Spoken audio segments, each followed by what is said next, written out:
It's October 2015. Riot has just made the worst mistake in the history of competitive League of Legends in choosing patch 5.18 as the world's patch. Not only was a newly reworked Gangplank still extremely strong, but just 2 patches earlier the Juggernaut patch had launched. This caused a major shift in the meta, making 5 champions having major presence at the World Championship. Gangplank, Elise, Lulu, Darius, and Mordekaiser. With red side forced to ban Gangplank and Mordekaiser, blue side had an uneven advantage all tournament, causing blue side to win almost 60% of all games at the World Championship. This is one of the heaviest skews at any World Championship to date. Gangplank was picked banned for the entirety of the tournament, but one other champion was picked or banned in every game but one, and that champion was Mordekaiser. Mordekaiser had just come off a new rework in patch 5.16 2 patches earlier. Riot was looking to experiment with a few new ideas, and one of them was a melee-focused bot laner. To compensate for the fact that you'd have to be easily poked out in most melee versus range matchups, they gave him massive healing on his W, a lot of damage, and the ability to receive full XP from minion kills, even if you were to normally share the minion XP because there's a person nearby. This allowed him to hit important power spikes like level 2 and level 6, multiple minions before his opponents, and also allowed him to roam around the map a little earlier. Mordekaiser was played 4 times in the tournament. He won all 4 games, even giving a weak TSM their first and only win of the tournament.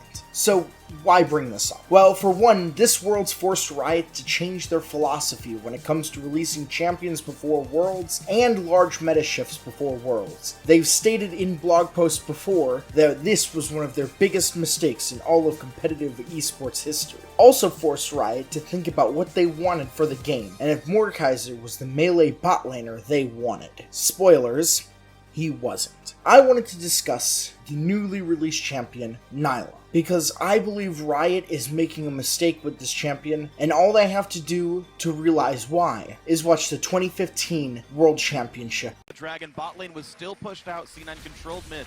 Both sideways pushing for C9 too. They have that turret behind them for safety. Now they're sieging mid, so they're using triple pressure on all the lanes. Be careful, here's the jump in, it's a 2-man ult, he catches balls. Sneaky inside, there's a turret alive, though they gotta be careful. A big knockback, and that's the kill into Morgana. Azir goes down as well, but the dunks are coming through. A double kill for balls, a triple kill for balls. Holy cow, the kill for balls. Holy cow, that's why he's been picking Darius. Cloud9 have 3 members alive. So let's talk about the world's meta of 2015. Following the Juggernaut patch, the world stage set up, and it was absolutely insane.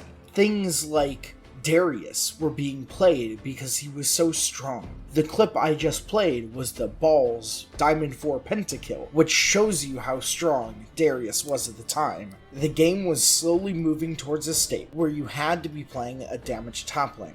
Now, at the time, Lulu was still being flexed in 2 roles, and those roles weren't support. Lulu was being flexed mid and top, along with stuff like Twisted Fate and Gangplank as well.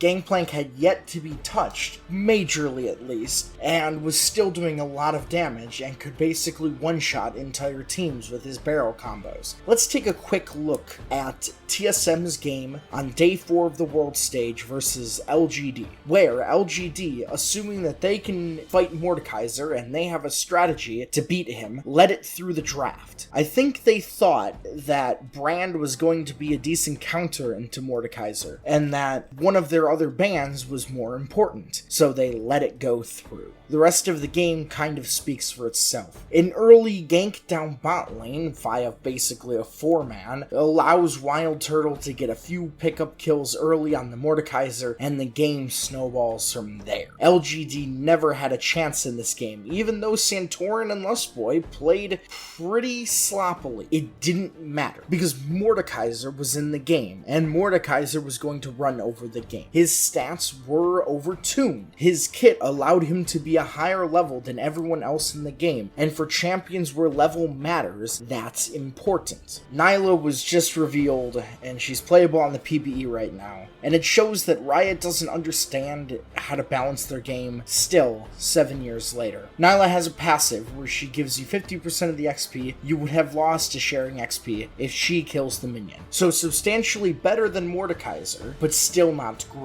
Normally, when you have two champions in a lane, champions gain XP at a rate that is 37.64% less than the rest of the map because they share XP. But Nilah gives you back half of that, so she'll give you an extra 18.82% than your enemy bot lane. That means that while your opponent is only getting 62.3% of total experience from minion kills, a Nilah lane is getting 81.18% of regular XP from minion kills. This isn't much different than the Mordekaiser lanes of the 2015 Worlds, where Mordekaiser would get 100% of minion XP and the support would get the standard 62.37%, while both opponents were getting the standard 62.37%. Levels are huge in League of Legends, especially when you consider supports like Senna, Soraka, Lulu, Rakan. They all have massive ultimates that can easily turn the tide of the game. These are the champions you'd want to play with Nilah too, because her passive also gives her increased healing and shielding, which these champions do. I do find that her sharing XP isn't even the most overpowered part of the kit, but I do think it's an interesting discussion to have. Zilean has a passive that allows him to give champions extra XP, but it's capped and it's very slow to gain, and it very rarely turns the tide of any fights because a singular level at level 7 doesn't really matter. But Nilah's XP leads can become absolutely insane. Here's a clip of me playing on the PBE on Senna, and watch how much of a level lead we have. Not only that, but we're smashing this bot lane because Nilah has a lot of range when she uses her Q and an attack speed steroid on her Q, and it also heals her, and it's the ultimate 200 years we threw 5 abilities on a single Q because we thought it was cool. On top of this, her ability to grant to allies dodge is going to become a problem. Dodge is an important mechanic in the game, and it's technically still in the game where it has a percentage. In old League of Legends, you could run dodge runes that would allow you to dodge a certain percentage of basic attacks, and Ninja Tabbies granted dodge. The problem with dodge is that it's a frustrating mechanic to play against, and being able to grant your allies dodge is extremely dangerous. There's a reason Riot hasn't put dodge on anybody since Jax, and they removed it from other people who had dodge. So why have a discussion about why I think Nilah's kit, especially the XP sharing part of it, is OP? Well, I think it's just an interesting discussion to have. And it allows me to talk a little bit about some League of Legends history, which I think is really interesting to look at. If you liked the video, make sure to hit like and subscribe. I'm pumping out new content sooner or later, and I'll see you when that comes out.